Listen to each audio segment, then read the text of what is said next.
I cannot believe I did not mention this the first time I brought it up, because this is literally one of my favorite things to talk about. Thank you. The reason the seasonal intricacies of the meadow make no sense is because Edward is a fairy and the meadow is a fairy circle. Duh. So if you're lost, what we were talking about is how even though we consider fall to be hoa hoa hoa season, pretty much none of Twilight actually takes place in fall. It's actually mostly spring and winter. And one of the things that really doesn't make sense about that, or so we thought, is that the timeline is absurd, yes, but also, like we were talking about, a lot of the weather doesn't match up for when the time is actually supposed to be. And of course it could be continuity, but I want you to look closer, okay? One of the biggest examples is here at the end of Breaking Dawn, when Bella shows Edward her fan edit of their relationship to 1,000 years. There's a meadow full of blooms, and this is supposed to be in December. And interestingly, in New Moon, when she finds the meadow and it's completely dead and there's no flowers, this is in March. So she would have been much more likely to find blooms here, because this actually was spring. This was March. Now, if I told you that this actually makes perfect sense if you simply understand that the meadow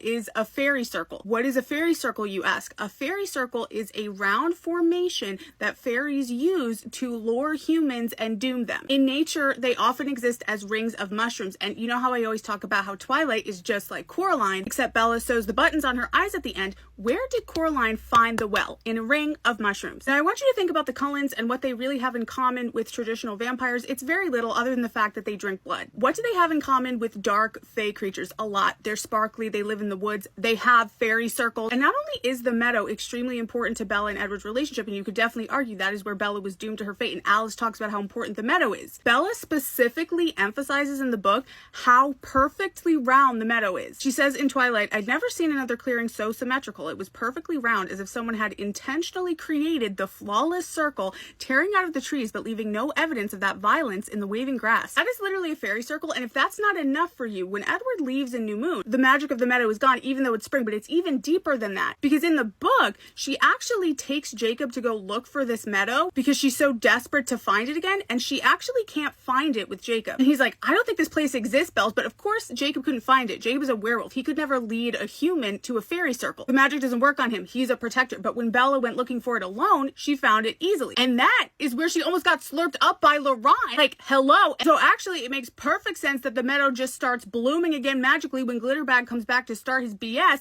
and it doesn't even matter if it's the middle of December, because it's a fairy circle. So there you go.